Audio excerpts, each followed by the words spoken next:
a bird on a tree. I'm just sitting here. Hello student, स्वागत है आपके अपने YouTube channel wifi success classes में। जैसा कि आपको पता है कि आपका चैप्टर चल रहा है 6 चैप्टर पी ब्लॉक के तत्व, यानी कि पी ब्लॉक एलिमेंट। इनमें जो हम वीडियो करा चुके हैं, पिछले वीडियो में हमने आपको बताया था ऑक्सीजन के बारे में। ऑक्सीजन किस प्रकार से निर्मित होती है या वातावरण में कितने प्रतिशत उपस्थित होती है, और ऑक्सीजन का उपयोग करके हम क्या क्या बना सकते हैं, ये आपका चल रहा है ऑक्सीजन परिवार। इससे पहले हम जो आपको पढ़ाए थे वो था आपका नाइट्रोजन परिवार। नाइट्रोजन परिवार में हमने आपको नाइट्रोजन, अमोनिया, नाइट्रिक अम्ल और क्या था उसमें जो हमारी फास्फिन गैस थी उसको हमने बनाया था। अब आ जाता है ऑक्सीजन परिवार। तो अभी तो ऑक्सीजन परिवार में ऑक्सीजन के बारे में ही पढ़ रहे हैं। ऑक्सीजन के बारे में जितना डिस्कस करना है, क्योंकि ऑक्सीजन के दो अपरूप पाए जाते हैं, एक होता है O2 और एक होता है O3। ऑक्सीजन के O2 के बारे में हम पढ़ चुके हैं। अब आ जाता है O3 यानी कि ओजोन। ओजोन क्या है इसके बारे में चर्चा करेंगे और बताएंगे ओजोन है क्या चीज़ और क्या इससे फ़ायदे हो सकते हैं, और ओजोन को किस प्रकार से प्रयोगशाला या औद्योगिक विधियों में बनाया जा सकता है। तो ओजोन एक ऑक्सीजन का त्रिपरमाणविक अणु है। कैसा है? त्रिपरमाणविक, यानी कि 3 ऑक्सीजन के परमाणु मिलकर ओजोन गैस को बनाते हैं। 3 ऑक्सीजन के परमाणु जब आपस में मिलेंगे तो ओजोन गैस का निर्माण करेंगे। और बताएंगे यह ओजोन, ओजोन की परत, समुद्र का जो तल है, ये जो समुद्र का तल या बोलेंगे धरातल, धरातल से लगभग 20 किलोमीटर ऊंचाई पर पाया जाता है। पृथ्वी पर हमारे वायुमंडल में ये फैला होता है। ओजोन O2 की जो परत होती है वो समुद्र तल से 20 किलोमीटर ऊपर पाई जाती है, जिसे हम ओजोन मंडल कहते हैं। ओजोन मंडल ये 20 किलोमीटर ऊपर होती है समुद्र तल से, या बोलेंगे धरातल के तल से। धरातल के तल से इसलिए नहीं बोला जाता है क्योंकि धरातल का तल में तो हमारा माउंट एवरेस्ट, हिमालय पर्वत की चोटी आ जाती है, जो 8,884 मीटर ऊंचा है। हिमालय पर्वत 8,884 मीटर ऊंचा है। जो एवरेस्ट की चोटी है वो 8,884 मीटर ऊंची है समुद्र तल से। तो हम धरातल को नहीं बोल सकते हैं, क्या बोलेंगे? समुद्र तल से 20 किलोमीटर जो एक स्तर पाया जाता है, जो हमारी सूर्य से आने वाली पराबैंगनी किरणें जो बहुत हानिकारक होती हैं उनसे सुरक्षा करती है, उनको रिफ्लेक्ट कर देती है, यानी कि आने वाली किरणों को परावर्तित कर देती है। तो परावर्तित करने के लिए ओजोन बहुत ज़रूरी है। बहुत ज़्यादा प्रदूषण करने पर ओजोन की परत में क्षरण हो रहा है। तो इस बात को भी याद रखें कि हम ज़्यादा प्रदूषण ना फैलाएं, ज़्यादा एटमॉस्फेयर में गंदगी ना फैलाएं। ऐसी चीज़ें इस्तेमाल करें जिनको बायोडिग्रेडेबल हो जाती हैं, यानी कि जो प्रकृति में अपघटित हो जाती हैं। ऐसी चीज़ें बिल्कुल ना इस्तेमाल करें। जैसे प्लास्टिक होती है, ये बिल्कुल ही अपघटित नहीं होती है। पन्नी, पॉलीथीन जिसे हम बोलते हैं, अपघटित नहीं होती है। और इससे निकलने वाली गैस CFC गैस, यानी कि जो हमारे एयर कंडीशनर यानी AC में जो लगे होते हैं, AC लगी होती है, उनमें से CFC क्लोरोफ्लोरो गैस निकलती है। ये ओजोन परत को क्षरण करती है, या कार्बन डाइऑक्साइड की प्रतिशतता ओजोन परत को नष्ट करती रहती है। तो ओजोन परत को जब नष्ट हो जाएगी तो जितने भी जीवधारी हैं इनका जीवन अस्त व्यस्त हो जाएगा। तो याद रखेंगे कि हम प्रदूषण को नहीं फैलाएंगे। तो अब बताते ओजोन को बनाते कैसे हैं।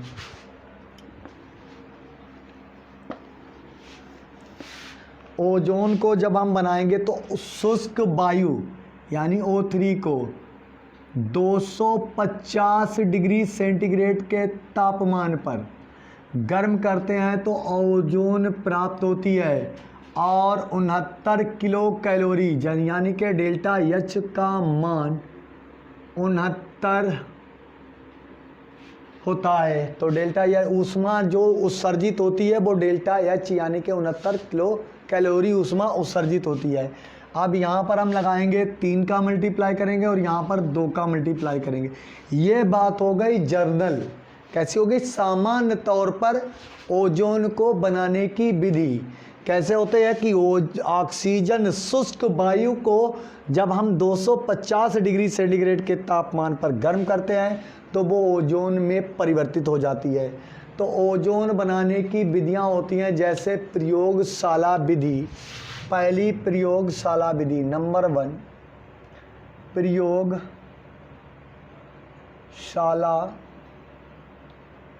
विधि। प्रयोगशाला विधि और औद्योगिक विधियां ओजोन के लिए बिल्कुल समान है। 2 विधियां होती हैं सीमेंस ओजोनाइजर विधि द्वारा। ये जो ऊपर का पहला चित्र बना हुआ है आपके सामने, ये सीमेंस ओजोनाइजर है और ये होता है विद्युत विसर्जन नलिका द्वारा। तो यहाँ पर जो ग्रीन कलर की पट्टी चढ़ी हुई है ये एल्युमिनियम का तार लपेटा गया है। तो ये 2 विधियां होती हैं जिनके द्वारा हम ओजोन गैस को प्राप्त कर लेते हैं। तो ये एक है ozoniser, Siemens ozoniser.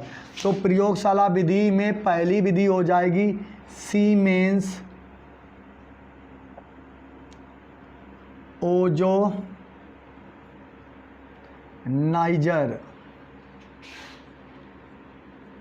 Siemens ozoniser विधि द्वारा।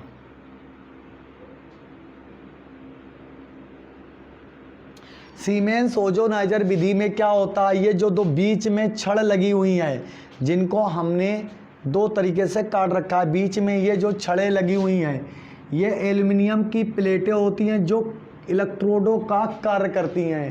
काय का इलेक्ट्रोड बने होते हैं, एक धनात्मक दूसरा ऋणात्मक होता है। ये एल्युमिनियम की छड़ें होती हैं और यहाँ पर चारों तरफ इन छड़ों के चारों ओर जल को भर दिया जाता है क्योंकि ये एक लोहे का बॉक्स है। ये जो लिखा हुआ है ये पूरा लोहे का बॉक्स है और ये छड़ें कनेक्ट होती हैं एक कांच से, कांच पर कनेक्ट होती हैं क्योंकि कांच में जब छड़ें लगी होती हैं तो इनमें क्या होता है, विद्युत का स्पार्क नहीं होता, एक दूसरे से विद्युत टकराती नहीं, एक इलेक्ट्रोड दूसरे से टच में नहीं होता। तो कांच की प्लेट पर 2 इलेक्ट्रोड लगे होते हैं और इलेक्ट्रोडों के चारों दिशाओं में चारों तरफ जल भर देते हैं ताकि ये सिस्टम पूरा ठंडा रहे। निचले हिस्से से इधर और इधर दोनों तरफ से हम जल को प्रवाहित करते हैं और ऊपर से जल निकल जाता है।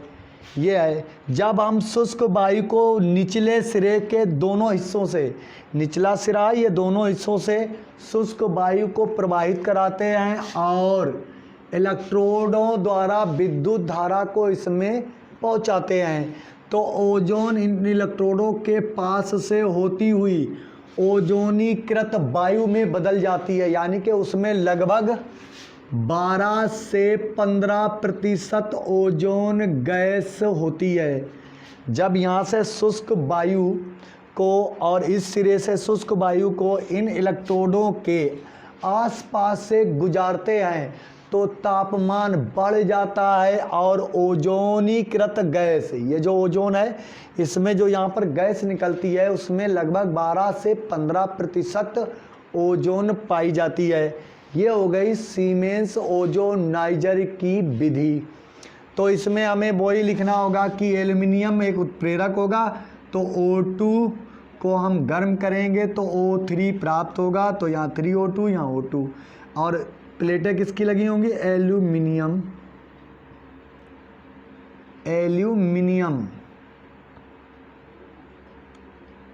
ये हो गया ओजोन किसमें, सीमेंस ओजोनाइजर में बनाने। और यही विधि आपकी प्रयोगशाला विधि के अलावा औद्योगिक विधि भी होगी। प्रयोगशाला विधि में ये विधि इस्तेमाल की जाती है, उसके अलावा ये औद्योगिक विधि में। अब आ जाता है बॉडी ओजोनाइजर, दूसरी विधि बॉडी ओजोनाइजर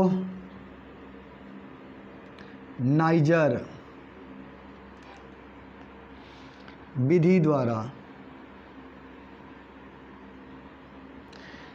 इस विधि में क्या करते हैं, ये जो नीचे वाला चित्र बना है ये बॉडी ओजोनाइजर का चित्र बना है। ये एक कांच की नलिका होती है, कैसी, कांच की नलिका होती है जिसके चारों ओर एल्युमिनियम के तार लपटे होते हैं। जब हम इसमें एक सिरे से, मुख्य सिरे से शुष्क ऑक्सीजन गैस को प्रवाहित करते हैं और विद्युत धारा को जब इसमें डाला जाता है, इसके आसपास के इलेक्ट्रोडों द्वारा जो इसमें चारों तरफ से लिपेटा गया है, तो वो ऑक्सीजन गैस को ओजोन में परिवर्तित कर देता है। तो यही बस इतनी ही विधि होती है बॉडी ओजोनाइजर की। तो इन दो विधियों द्वारा हम ओजोन गैस का निर्माण करते हैं। ये तो हो गई विधियाँ ओजोन गैस बनाने की। अब ओजोन गैस ऑक्सीजन में जब बनती है तो वो 12 से या 15% ही बन पाती है, शेष उसमें ऑक्सीजन गैस का मिश्रण होता है। अब हम ओजोन को करेंगे शुद्ध। अब ओजोन का शुद्धिकरण करेंगे।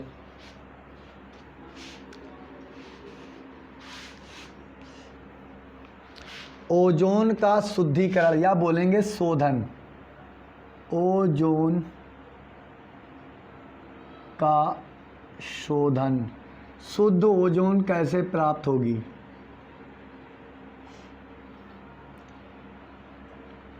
तो ओजोन का शोधन करने के लिए सबसे अच्छा तरीका है कि ओजोन को हम द्रवित कर लें।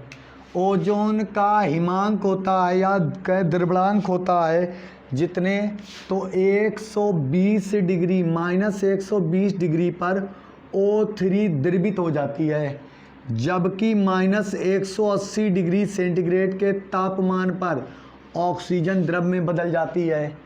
जब हम अशुद्ध ओजोन के गैसीय मिश्रण को -120 डिग्री सेंटीग्रेड के तापमान पर ठंडा करते हैं तो ओजोन एक नीला द्रव प्राप्त होता है। कैसा?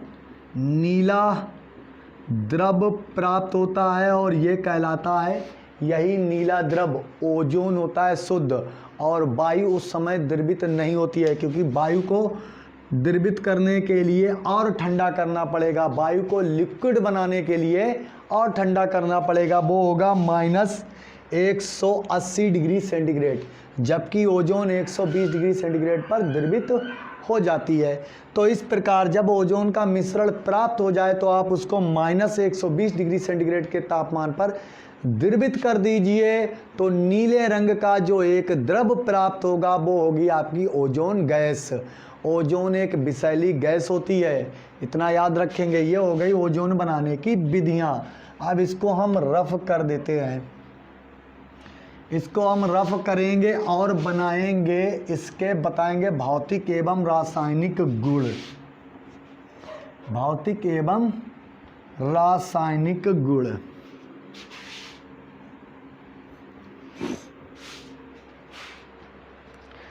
तो पहला भौतिक गुण, ओजोन के गुण। तो इसमें दो ही गुण होते हैं। पहला होगा आपका भौतिक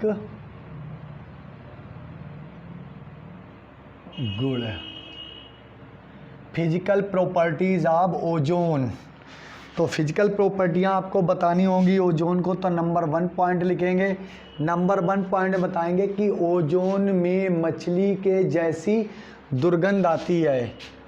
ओजोन में, ऐसे नहीं, O3 में मछली के जैसी दुर्गंध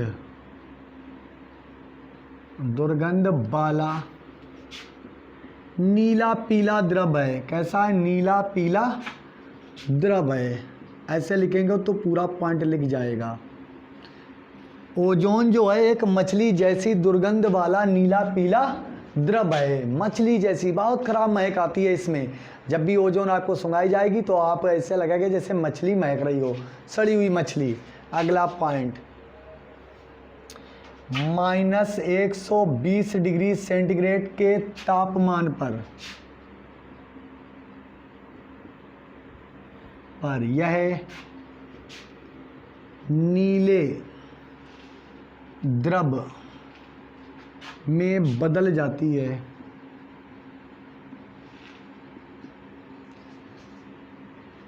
ओजोन गैस को -120 डिग्री सेंटीग्रेड के तापमान पर ठंडा कर दीजिए, नीला द्रव बन जाएगा।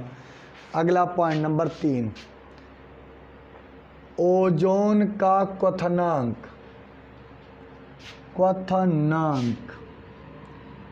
111 डिग्री सेंटीग्रेड, -111 डिग्री सेंटीग्रेड होता है। ओजोन को बस -111 डिग्री सेंटीग्रेड तक गर्म करिए और ये क्वथन करने लगेगी। अगला पॉइंट, यह एक विषैली गैस है, सूंघने पर सिर दर्द होने लगता है।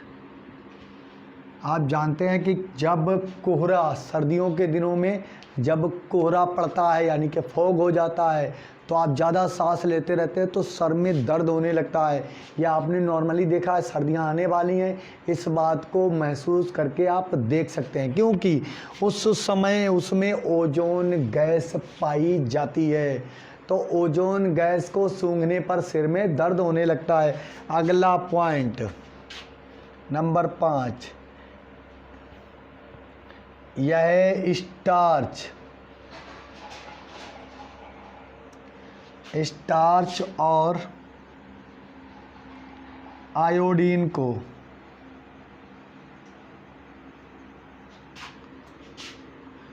पीला कर देती है।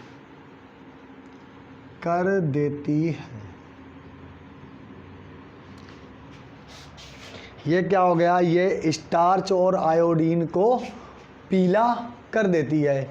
ये हो गए इसके क्या भौतिक गुण।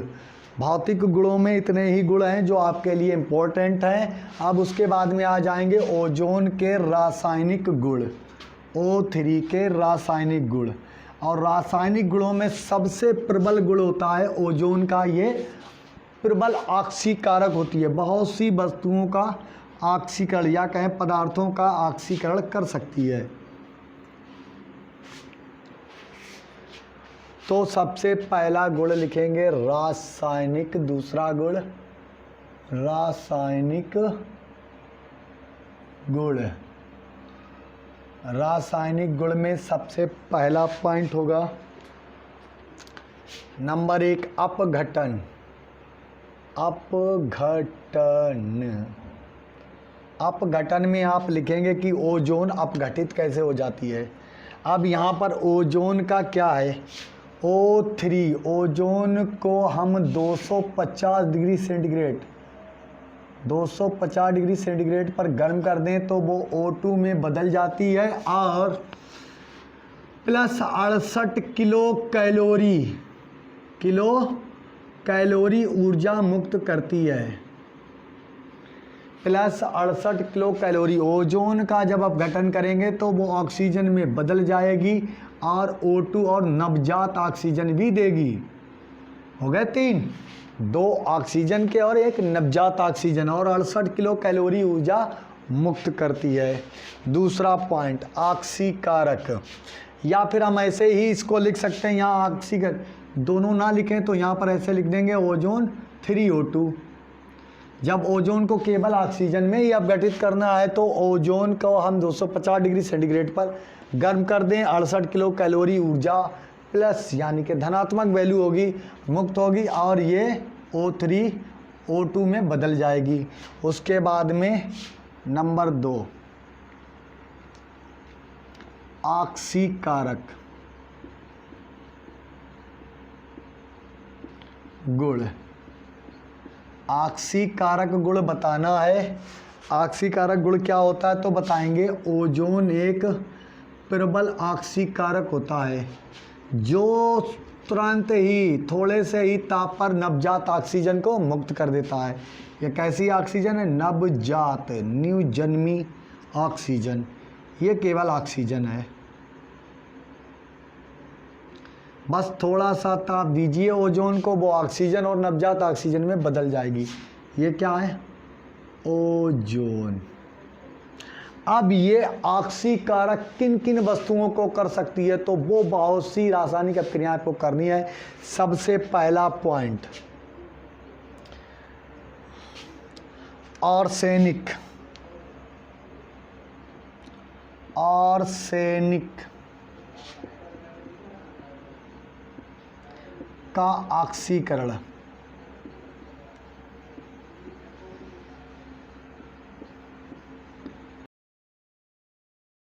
तो आर्सेनिक का ऑक्सीकरण, ऑक्सीकरण के गुण में ओजोन एक नवजात ऑक्सीजन देता है और ऑक्सीजन को भी बाहर निकालता है। तो ऑक्सीकारक गुण यानी कि ये नवजात ऑक्सीजन किस किस से क्रिया कर सकती है, कौन कौन धातु का, किस किस धातु का ऑक्सीकरण कर सकती है। तो पहला हमने लिखा आर्सेनिक का ऑक्सीकरण।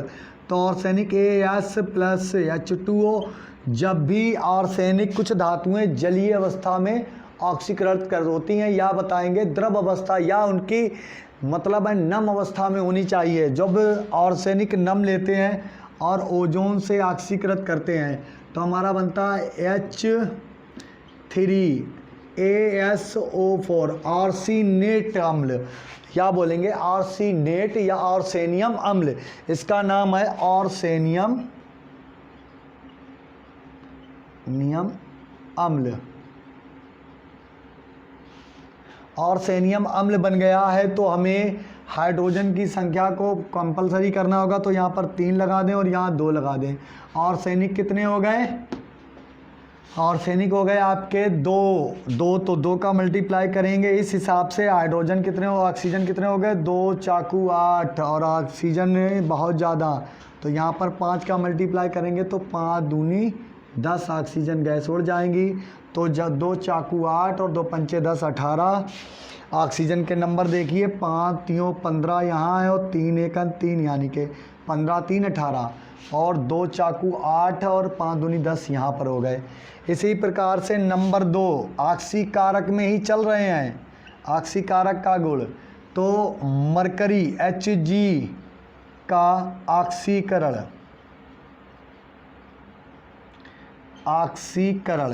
तो मरकरी का ऑक्सीकरण करेंगे तो ओजोन से क्रिया करा देंगे O3। मरकरी वैसे भी पहले से द्रव अवस्था में होती है। मरकरी एक ऐसी धातु है दुनिया पर प्रकृति में जो द्रव अवस्था में पाई जाती है। तो मरकरी का ऑक्सीकरण करेंगे तो मर्क्यूरक ऑक्साइड बनेगा, O2 मुक्त हो जाएगी। ये लीजिए मरकरी का ऑक्सीकरण हो गया। अब आगे चलते रहेंगे 10 से 12 पदार्थों या बोलेंगे सबस्टांसों का हम ऑक्सीकरण करेंगे, इससे कम नहीं करेंगे। सभी ऑक्सीकारक गुण बता देंगे, सिर्फ रासायनिक समीकरण आपको देने होंगे। कोई भी आपका एग्जाम में आ सकता है तो सीखना सभी है और बहुत ही इजी है। देखिए बड़ा ही मज़ा आने वाला है इस वीडियो में। और जब आप वीडियो को इतना इंटरेस्टिंग देख रहे हैं तो उसको वीडियो को लाइक कर दें और चैनल को सब्सक्राइब कर लें। जो हमारे स्टूडेंट नए चैनल से जुड़ रहे हैं उनसे ये कहना है हमारा कि वो चैनल को पहले सब्सक्राइब करके बेल आइकन को ऑल को प्रेस कर लें ताकि सभी वीडियो के नोटिफिकेशन आपको पहले से पहले मिल जाएं। अब आ जाते हैं नंबर 3। नंबर 3 हम लिखेंगे सिल्वर, सिल्वर का ऑक्सीकरण। आप जानते हैं कि सिल्वर का ऑक्सीकरण ओजोन में हो जाए तो चांदी काली पड़ जाती है। तो सिल्वर को ओजोन की उपस्थिति में रख दो तो सिल्वर ऑक्साइड बन जाएगा, ये काला पड़ जाएगा, काला, और O2 मुक्त होती रहेगी। नहीं मालूम है तो करके देख लेना रासायनिक अभिक्रियाएं कि सिल्वर को जब हम ओजोन की उपस्थिति में रखते हैं वो काली पड़ जाती है। मोस्टली जितनी भी महिलाएं या पुरुष चांदी जो पहनते हैं वो कुछ समय बाद काली हो जाती है क्योंकि ओजोन परत का हम पर साया है। 20 किलोमीटर है लेकिन कुछ मात्रा भूमि धरती पर भी रहती है। अगला पॉइंट नंबर 4 आयोडीन, नम आयोडीन, आयोडीन का ऑक्सीकरण। सिल्वर को तो हो जाता है लेकिन आयोडीन अगर नम होगी तभी होगा। तो आयोडीन को नम करिए, पहले H2O और ओजोन डालिए। जब आयोडीन का नम आयोडीन का ऑक्सीकरण होता है तो आयोडिक अम्ल बनता है HO HiO3 बनता है। तो हाइड्रोजन आयोडीन कितने हैं, 2 ले लीजिए। तो यहाँ पर आयोडिक अम्ल बन गया और ऑक्सीजन मुक्त हो जाएगी। ऑक्सीजन 2 3 6 हो गए, एक ही है, तो यहाँ पर 5 का मल्टीप्लाई करिए, 5 3 15 है, तो यहाँ पर 5 दूनी 10 ऑक्सीजन निकाल दीजिए। अभी भी पूरे नहीं हो गए, 2 3 6 और 2 5 10, 16 हो रहे हैं। 16 होने के लिए हमें क्या करना होगा, कुछ कम का मल्टीप्लाई, 5 3 15 1 16 है, तो ठीक है, एक इसे मिलाने पर 16 हो गए हैं। तो 2 3 6 और 2 5 10 हो गया, ये आयोडिक अम्ल। अब हम बताएंगे अगला पॉइंट, सल्फर। सल्फर का ऑक्सीकरण, ओजोन सभी को अम्लों में बदल देता है। वो सल्फर का ऑक्सीकरण करेंगे तो नम सल्फर को हम लेंगे और इसको ओजोन की उपस्थिति में रखेंगे तो हमारा सल्फ्यूरिक अम्ल H2SO4 बनेगा। H2SO4 के लिए हमें ऑक्सीजन की मात्रा बढ़ानी होगी, तो यहाँ पर 5 का मल्टीप्लाई करिए, 5 3 15, 5 ऑक्सीजन मुक्त हो गई। अब देखते हैं पूरी होती है कि नहीं। तो सल्फर अकेला है प्राप्त हुआ, ऑक्सीजन 15 कितने हैं, 5 3 15 और 16 और 2 5 10, 5 दूनी 10, यहाँ 15 है, 16 है और 5 दूनी 10 और 4 14। अगर हम यहाँ 4 ले लें तो 4 3 12 और 1 13 हो जाएंगे। तो अभी इसको और बढ़ाना है, तो बढ़ाने के लिए हम मल्टीप्लाई करा दें। तो सल्फ्यूरिक अम्ल, यहाँ पर 2 का मल्टीप्लाई लगाएं तो 2 चाकू 8 और 2 पंचे 10, तो यहाँ पर करते हैं 5O3, 5 3 15 और 2 17। अब यहाँ पर कितने हो रहे हैं, 2 चाकू 8 और 2 पंचे 10, 10 हो रहे हैं। तो इसको करने के लिए हमें क्या करना होगा, ऑक्सीजन को मुक्त करना होगा, 3O2। कुछ और कम कर लेते हैं, ज़्यादा हो रही है।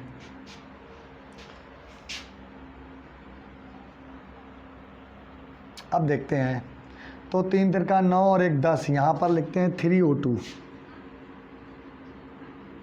तो 3 दूनी 6 और 4 10 हो गए, सीधी सी बात है।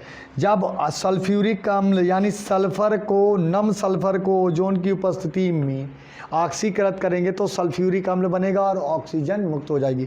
देखिए कैसे, 3 तिरका 9 ऑक्सीजन के नंबर और 1 10, तो 4 दूनी 8 और यहाँ पर हटा दीजिए ये 2 ने, तो 4 और 2 6, 2 नहीं लगाएंगे। अब ये हो गया सल्फर का ऑक्सीकरण। नेक्स्ट अब क्रिया में आ जाएंगे,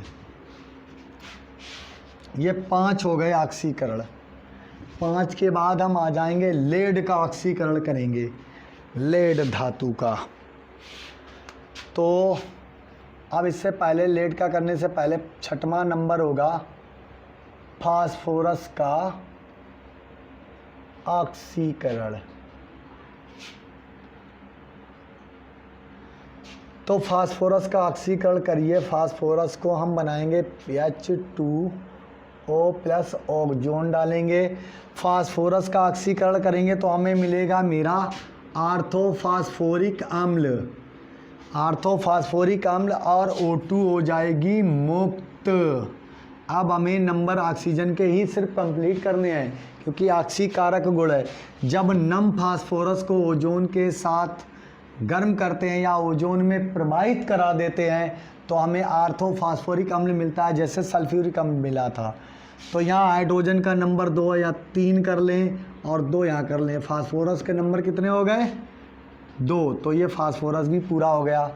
अब ऑक्सीजन को कंप्लीट करना है। 4 दूनी 8 और 3 है और यहाँ पर कर लें हम 3, यानी कि 5 3 15, तो यहाँ पर 8 हो गए, 5 3 15 और 3 18 हो जाएंगे। 10 नंबर ये हैं ऑक्सीजन के और 2 चाकू 8 ये, यहाँ पर 15 हैं और यहाँ 3 हैं 18, यहाँ भी 18 नंबर, यहाँ भी 18 ऑक्सीजन के नंबर। केवल आपको नंबर ऑक्सीजन के ही कंप्लीट करने, बाकी आपको मिल जाएंगे, आप तुरंत ही कर डालेंगे। अब आ जाएगा 7वां नंबर PbS, इसे बोलते हैं गैलेना, गैलेना का ऑक्सीकरण। तो भाई PbS का करना है तो PbS प्लस ये भी नम चाहिए H2SO4 प्लस ओजोन डालेंगे और बनेगा हमारा लेड सल्फेट। PbSO4 सल्फर अपचयित हो जाएगा और ऑक्सीजन मुक्त होगी। तो PbSO4 का जब हम करेंगे तो PbSO4 नहीं, लेड सल्फेट बनेगा। सल्फर कैसे अपचयित होगी? तो लेड सल्फेट यस तो पहले इस्तेमाल हो गया तो ऑक्सीजन मुक्त होगी। अब हमें कंप्लीट करना है, PbS को करना है SO4। तो यहाँ 5 लगाइए, यहाँ 3 लगाइए और जलीय चाहिए है तो PbSO4, तो हमारा जल PbSO4 बनाना है तो हमने जल क्यों लिया है? तो जल तो नहीं लेना, ऐसे ही डायरेक्ट ऑक्सीकरण करेंगे। ओजोन का O3 करेंगे। H2SO4 से क्या मतलब है यहाँ पर? क्योंकि हमें PbSO4 बनाना है। क्या बनाना है? PbSO4 बनाना है और ऑक्सीजन को रिलीज कर देना है। इतने ऑक्सीजन लेना है कि ये 4 हो जाए। तो यहाँ पर कर लें हम 5 का 5 15, तो 15 में 4 यहाँ यूज हो गए तो बच्चे कितने? 11। अभी भी नहीं हो रहा है तो यहाँ पर कर लें 4 3 12 और 4 दूनी 8। देख लीजिए, जब लेड सल्फेट को ओजोन की उपस्थिति में गर्म करते हैं तो 4 दूनी 8 और 4 12 लेड सल्फेट बन गया आपका। इतना इजी था, हम बेकार में ही जल डाले दे रहे थे। तो यहाँ पर जल नहीं डालेंगे तो लेड सल्फेट में ओजोन गैस प्रवाहित करेंगे तो PbSO4 बनेगा। यहाँ 4 3 12 है ऑक्सीजन नंबर और यहाँ 4 दूनी 8 और 4 12 हो गए। तो ओजोन गैस लेड सल्फेट को ओजोन की प्रेजेंस में जब गर्म करते हैं तो लेड सल्फाइड को तो लेड सल्फेट बनता है। अब नेक्स्ट नंबर ज़्यादा नीचे नहीं लिखेंगे ताकि आपको दिखता रहे बराबर। अगला नंबर आ जाएगा पोटेशियम आयोडाइड, यानी कि 8वां नंबर। पोटेशियम आयोडाइड का ऑक्सीकरण। अब पोटेशियम आयोडाइड का ऑक्सीकरण करेंगे तो हमें मिलेगा आयोडीन अपचयित हो जाएगा। तो पोटेशियम आयोडाइड में थोड़ा नम चाहिए हमें, तो HOH जल डाल दें और ओजोन गैस डाल दें तो पोटेशियम आयोडाइड बना देगा और आयोडीन को अपचयित कर देगा। तो आयोडीन का फार्मूला होता है सदैव I2। तो यहाँ पर 1 आई है, इससे 2 का मल्टीप्लाई करिए। 2 का मल्टीप्लाई करने पर यहाँ 2 हाइड्रोजन हो जाएंगे। तो 2 हाइड्रोजन और ये OH 2, तो क्या बन जाए? Plus KOH। 2 का मल्टीप्लाई कर देंगे KOH। लेकिन नहीं, इस हाइड्रोजन का क्या होगा? तो हाइड्रोजन तो बस पोटेशियम हाइड्रोक्साइड के साथ ही जा सकती है। तो O3 ले लेंगे, इसका एक ऑक्सीजन इसको OH को दे देंगे। तो ये तो ऑलरेडी जल OH है, क्योंकि H2O में एक होता है हाइड्रोजन आयन और दूसरा होता है हाइड्रोक्सी आयन। तो एक हाइड्रोजन आयन को इसकी ऑक्सीजन मिल जाएगी तो ये भी हाइड्रोक्साइड आयन में बदल जाएगा। और यहाँ 2 नंबर पहले से ही हमें करने हैं हाइड्रोक्साइड के। अब बचा क्या? O2 मुक्त हो गई। अब इसी प्रकार से आगे चलेंगे। अरे इसको रब क्यों कर दिया? नीचे तो जगह अभी बाकी थी। चलो दूसरा करते हैं।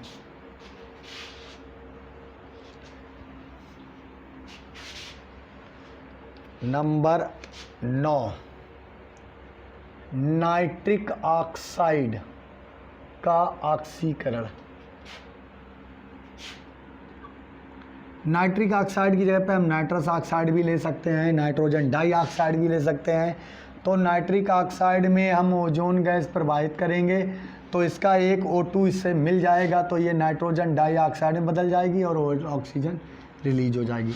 नाइट्रोजन डाइऑक्साइड का भी हम ऑक्सीकरण कर सकते हैं। तो ये बन जाएगा, यहाँ पर 2 का मल्टीप्लाई करेंगे तो एक ऑक्सीजन इससे जुड़ जाएगी। तो एक नहीं 2 जुड़ने हैं तो N2O4 बन जाएगा, नाइट्रोजन टेट्रा ऑक्साइड। 2 दूनी 4 और 2 इसके हो जाएंगे नाइट्रोजन टेट्रा ऑक्साइड और ऑक्सीजन मुक्त हो जाएगी। कितने ऑक्सीजन चाहिए हमें? 4। 2 यहाँ ऐड हो गए हैं क्योंकि 2 दूनी 4 और 2 तियाँ 6, 4 और 6 10, 4 और 4 8 हो रहे हैं, तो ये ट्राई ऑक्साइड में बदलेगा। तो इसके लिए हमें करना होगा नाइट्रोजन डाइऑक्साइड। 2 ऑक्सीजन इससे मिलेंगे तो ये नाइट्रोजन टेट्रा ऑक्साइड में बदल जाएगी N2O4 में। अब हमें चाहिए नाइट्रोजन ट्राई ऑक्साइड, तो N2O3 को नाइट्रोजन ट्राई ऑक्साइड कहते हैं। 1 ऑक्सीजन 2 ऑक्सीजन ये दे सकता है, तो यहाँ पर लगाने होंगे टेट्रा 4, और ये ऑलरेडी 4 है, तो यहाँ पर 2 का मल्टीप्लाई ना करके 2, 4 4 8 हो रहे हैं, तो यहाँ पर 3O2 कर लीजिए, सही हो गया। देखिए 2 दूनी 4, 4 नंबर यहाँ पर ऑक्सीजन के और 6 यहाँ हैं, 6 4 10, 4 और 6 10 हो गए। ये हो गए ऑक्सीकारक गुण। इतनी एडिंगें करनी थी ऑक्सीकारक गुण में। अब आता है अपचायक गुण। अपचायक गुण देखिए कैसा है। अब आगे तीसरी एडिंग आई है, अपचायक गुण। जैसे पहला पॉइंट स्टेनस क्लोराइड का अपचयन। जब हम स्टेनस क्लोराइड SnCl2 को हाइड्रोजन क्लोराइड के साथ में ओजोन गैस प्रवाहित कराते हैं तो SnCl4 बनता है। SnCl4 बनता है तो हमें करना होगा, और यहाँ पर कर देंगे हम 2 का मल्टीप्लाई और 2 का मल्टीप्लाई, 2 दूनी 4 SnCl4 या SnCl4 बनेंगे तो हमें SnCl2, तो 2 दूनी 4 यहाँ पर हो जाएंगे 8। तो यहाँ पर अभी हम कर देंगे, तो यहाँ पर 2 कर लीजिए, 2 चाकू 8, 2 तो हमें प्राप्त हो गए, तो 2 की जगह पर यहाँ पर हमें करने होंगे 4। कितने? 4 हाइड्रोजन, 4 और 2 6, नहीं अभी भी नहीं हो रहे हैं, 6 का मल्टीप्लाई करेंगे तो 6 क्लोराइड ये 2, ये कितने हो गए टोटल? 8। SnCl2 Cl4 हो गया। स्टेनस क्लोराइड स्टेनिक क्लोराइड में स्टेनस क्लोराइड, अब इन हाइड्रोजनों को ये छीन लेगी। 3 हाइड्रोजन 3H2O लिखेंगे हम 6 हाइड्रोजन को। कितनी ऑक्सीजन ले गया? 3, तो यहाँ पर कितने का मल्टीप्लाई करिए? 2 का। 3 दूनी 6 है, तो यहाँ पर 2 दूनी 4 बचेंगे, नहीं 3 त्रिका 9 करिए, 3 त्रिका 9 करिए और 3 ऑक्सीजन चली जाएंगे, तो यहाँ पर 3 दूनी 6 ऑक्सीजन बचेंगे। ये लीजिए, इसने स्टेनस क्लोराइड को अपचयित कर दिया हाइड्रोजन क्लोराइड, इसके 3 हाइड्रोजन छीने और जल बना दिया और ऑक्सीजन गैस मुक्त हो गई, और ये स्टेनिक क्लोराइड बन गया। यह हो गया। इसके बाद में है फेरस सल्फेट का अपचयन। नंबर दूसरा FeSO4 फेरस सल्फेट का अपचयन। जब फेरस सल्फेट का अपचयन करेंगे फेरिक सल्फेट में बदल जाएगा, और इसका हम अपचयन कराएंगे H2SO4 के साथ। ओजोन गैस डालेंगे, इसके ऑक्सीजन तो ही जल निकालेंगे, तो ये बन जाएगा, यहाँ पर मल्टीप्लाई करिए आप 2 का, तो यहाँ पर बन जाएगा फेरिक सल्फेट या FeSO4 का होल थ्राइज, और बनेगा आपका जल और O2 मुक्त होगी।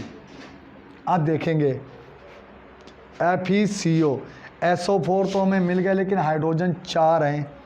इतने ऑक्सीजन डालने हैं कि ये फेरस सल्फेट जो फेरिक में बदला, ये क्या है? फेरस सल्फेट, और ये हो गया फेरिक सल्फेट। बैलेंसी 3 हो जाती हैं तो फेरिक में बदल जाता है आयरन, और 1 बैलेंसी होती है, 2 बैलेंसी होती है तो फेरस होता है। अब देखते हैं 3, 4 हाइड्रोजन कितनी ऑक्सीजन तोड़ सकते हैं? 2।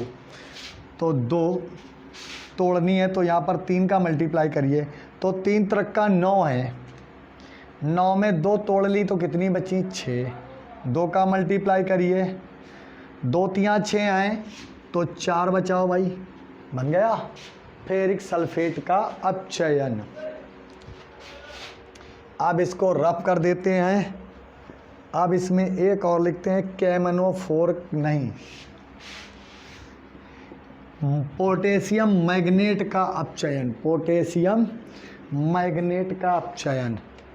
तो यहाँ पर लास्ट लिखते हैं तीसरा K2MnO4 का अपचयन। अपचयन करेंगे तो हम डालेंगे K2MnO4 plus H2O plus O3। इसका हम अपचयन कराएंगे तो हमें मिलेगा KMnO4 potassium hydroxide, KMnO4 potassium hydroxide, और हमें मिलेगा जल O2 मिलेगा। तो ओजोन गैस डालिए, KMnO4 बनाना है तो 2 पोटेशियम थे, एक KMnO4 के साथ चला गया, एक पोटेशियम हाइड्रोक्साइड के साथ, और यहाँ पर OH की संख्या में देखनी है। HOH जल को इस प्रकार लिख सकते हैं कि नहीं? H2O को हम इस प्रकार लिखते हैं ताकि आपके समझ में आ जाए बात। एक ऑक्सीजन इसके साथ जुड़ जाए तो OH की संख्या हो गई 2, तो यहाँ पर 2 का मल्टीप्लाई करिए, तो यहाँ पर भी 2 का मल्टीप्लाई करना होगा। तो KMnO4 4 पोटेशियम थे तो 2 यहाँ पर लिख दीजिए 2। अब पोटेशियम गिनिए, 4 नंबर हैं तो 2 यहाँ पर हैं, 2 यहाँ पर। एक इस ऑक्सीजन के मिलने से ये OH बनना और एक OH ये, तो 2 का मल्टीप्लाई करा OH मिल गए। मैग्नीज की संख्या कितनी है? 2, तो यहाँ पर मैग्नीज के नंबर भी 2 हो गए। ऑक्सीजन 8 है तो 8 हो गए। तो ये हो गया पोटेशियम का, किसका? पोटेशियम परमैंगनेट का। अब पोटेशियम मैग्नेट का अपचयन वो बदल गया पोटेशियम परमैंगनेट में। ये है पोटेशियम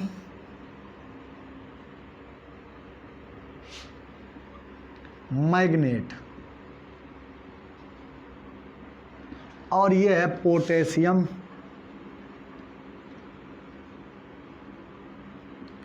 परमैंगनेट। ये हो गया। अब आ जाता है ऑक्सीजन के उपयोग। इसको हम रफ किए देते हैं और लिखते हैं ऑक्सीजन, नहीं सॉरी, ओजोन के उपयोग। ऑक्सीजन बोल रहे हैं बार बार। तो यहाँ पर आ जाएगा ओजोन के उपयोग। आप जानते हैं सबसे पहला उपयोग होगा ऑक्सीकारक के रूप में। लिखेंगे नाइट्रिक अम्ल बनाने में, किसी की वस्तु या व्यक्ति को ऑक्सीजन देने में। तो ऑक्सीजन ओजोन को बहुत से उपयोग हो सकते हैं हमारी पराबैंगनी किरणों से सुरक्षा करने में। तो ये हो गए ऑक्सीजन के उपयोग। तो ओजोन का जो टॉपिक था वो कंप्लीट हो गया। अब इसके बाद में ओजोन में आ जाता है, उसके बाद है दूसरा सदस्य सल्फर। सल्फर के में क्या है? सल्फर को आप पढ़ेंगे तो सल्फर में आपको पढ़ना होगा जैसे उसके यौगिक। सबसे पहले सल्फर कितने प्रकार के होते हैं, सल्फर का रूप क्या होता है, फिर उसी में एक गैस आ जाती है सल्फर, क्या होती है?